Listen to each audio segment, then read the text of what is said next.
and welcome back to another video. Today I'm going to be giving my review of the Vanguard Stocks and Shares ISA.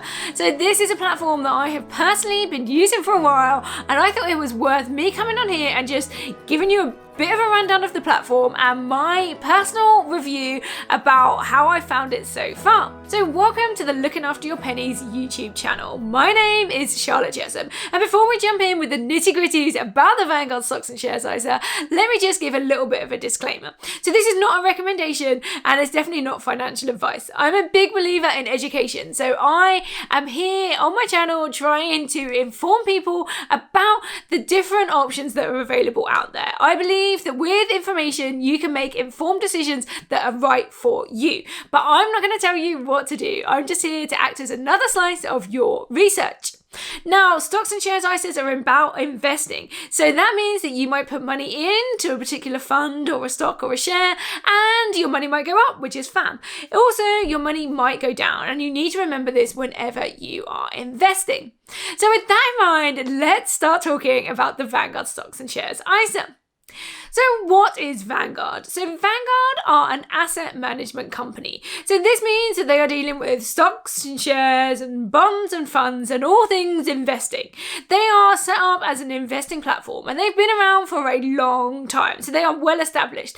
They were created in 1975 by a guy called John Bogle. He was like the main man in Vanguard, and they have become known because they provide low-cost index tracker funds. Now, if you don't know what these words mean, then let me give you a quick breakdown. So low cost, cheap, we understand that, okay? And when it comes to investing, being low cost is quite important.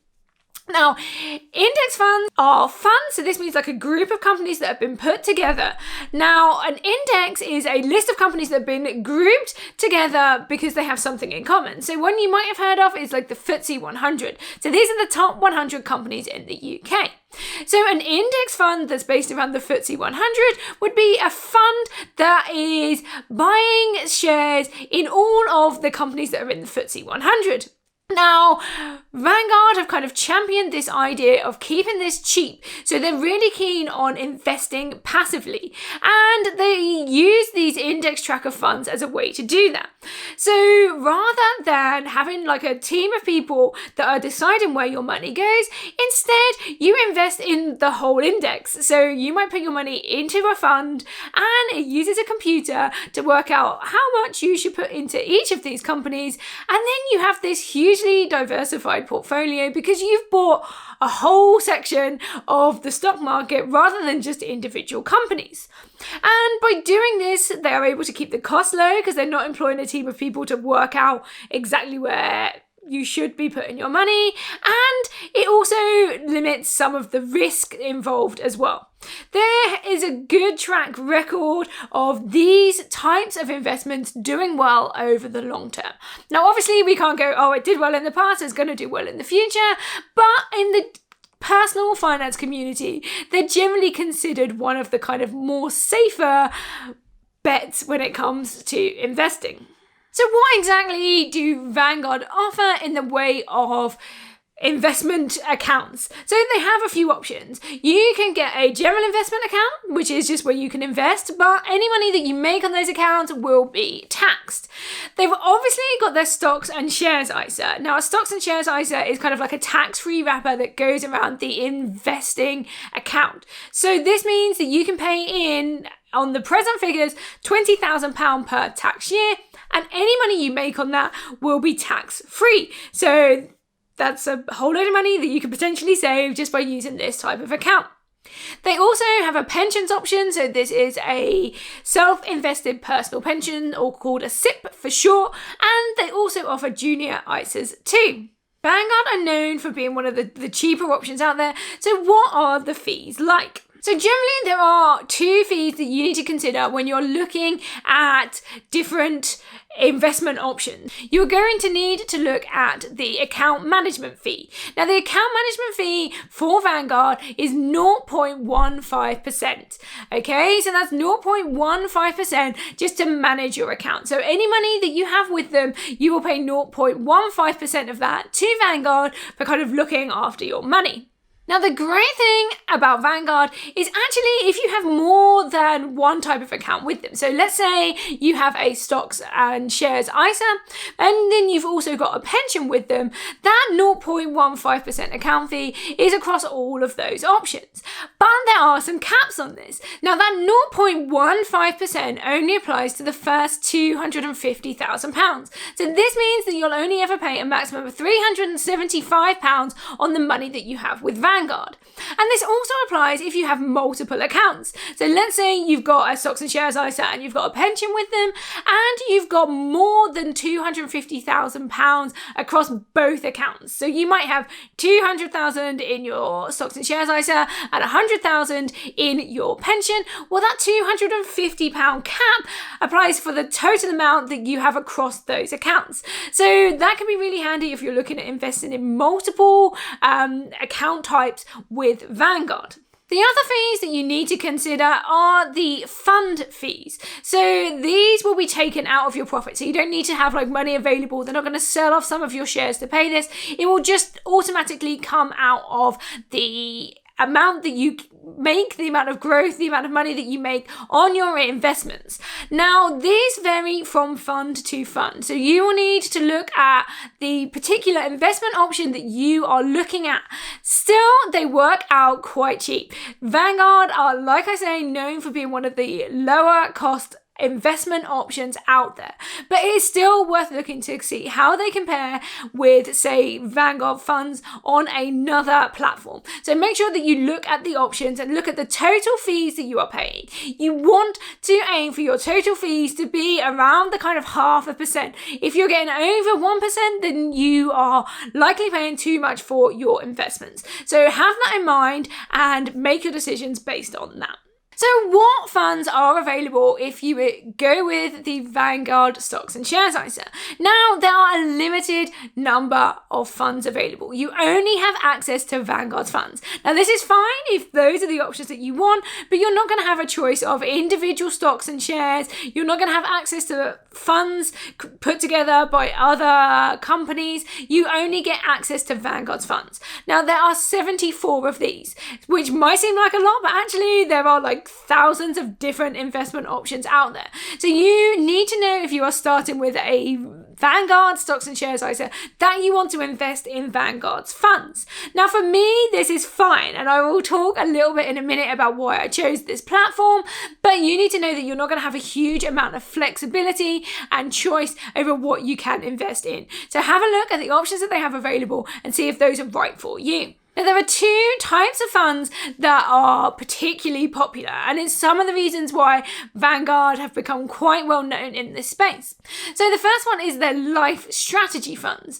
Now, these are funds that are split in various ways. So you can have the Life Strategy 100, which is a blended fund. So this includes lots of different investments in lots of different places, all around kind of index tracker funds, and then all put together to make this kind of bigger fund that is called Life Strategy. Now, if you give the Life Strategy 100, that will mean that all of your money is being invested into equity, so stocks and shares. They then do a Life Strategy 80, which is 80% into stocks and 20% into bonds. Then there's Life Strategy 60, 40, 20, and 0.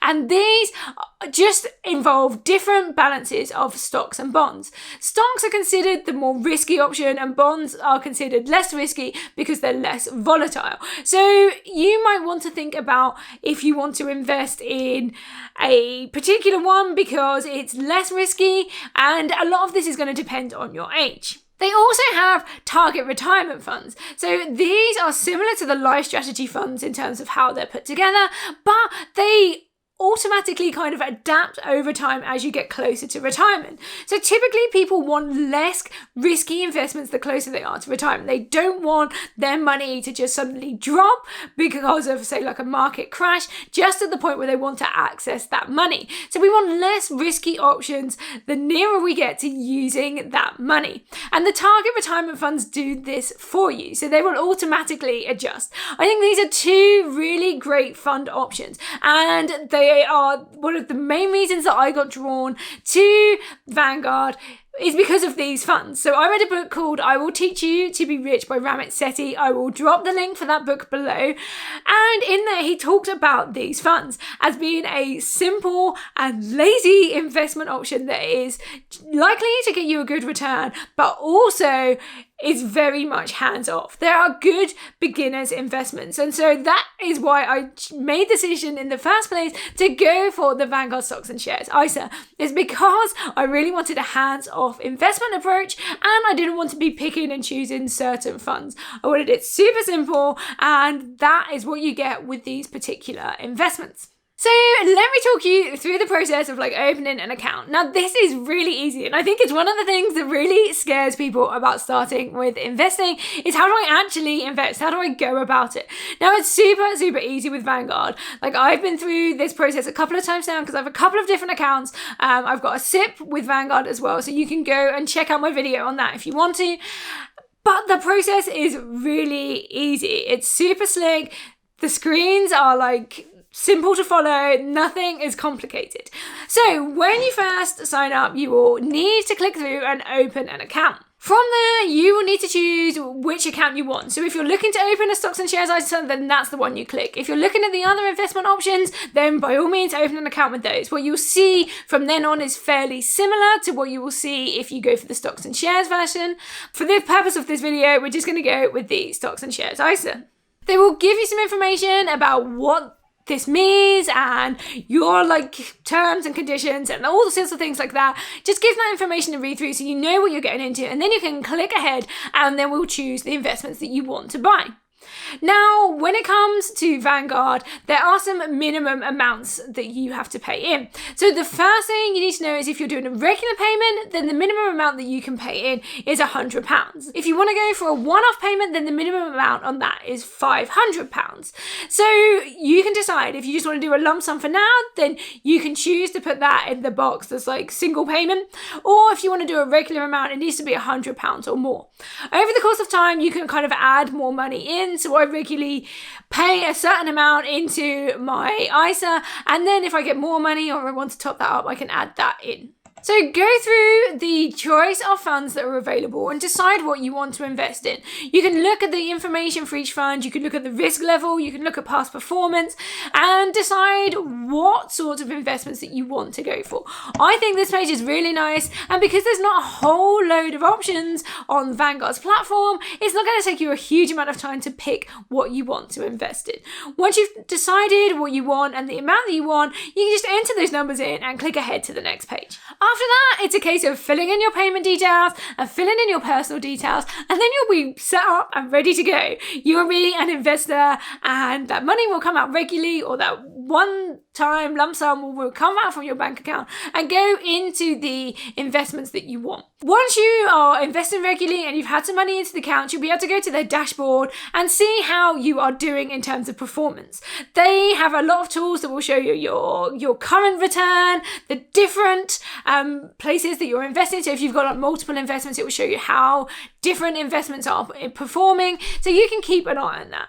My personal strategy is to kind of be very hands-off with this account. I have other accounts that I use for investing that I pay a bit more attention to, but when it comes to my Vanguard Stocks and Shares ISA, I am very much hands-off. So like I said, this was my first step into investing. I read about it in a book and thought, you know what, this sounds straightforward. This sounds like the sort of investing that I like. And I wasn't disappointed. I found their platform really easy to use. It had a limited number of funds, which meant that I wasn't overwhelmed with different options. I was able to make a choice that worked for me. As time has gone on, I've looked at different investments and I've dabbled in various other things.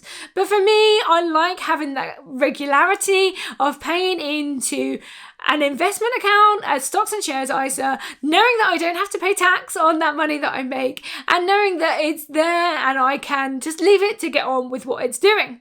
Another important thing is that I know that their fees are low, so I'm not overspending on my investments. I have other platforms that I'm using that are slightly higher fees, and I'm aware of that, and it might be something that I will look into. But with Vanguard, it's not something that I particularly worry about. There are ways that you can buy Vanguard funds that are cheaper, and perhaps I'll do another video about that in the future. So this means that you could possibly invest in the same funds, but on a different platform. I like using Vanguard because I like the platform, but if I was thinking that I was overpaying on my investments too much, then this might be something that I want to look at later on. So who are they good for then? They are good for people who are like me. You want simple, straightforward investing and you don't want to pay loads of money for it. So if you think that sounds like you, then by all means go and check it out. But make sure that you make this video and the information presented here as part of your wider research on this topic. There are loads of people out there that are talking about Vanguard and all the other platforms that offer stocks and shares ISAs. So go do your research and make a decision that is right for you. Thank you for watching this video today. Make sure that you check me out on my other platforms. I am on Instagram, Twitter, TikTok, Facebook, and if you want to send me an email, it's charlotte@lookingafteryourpennies.com. Thank you for watching today, and I'll see you in the next video.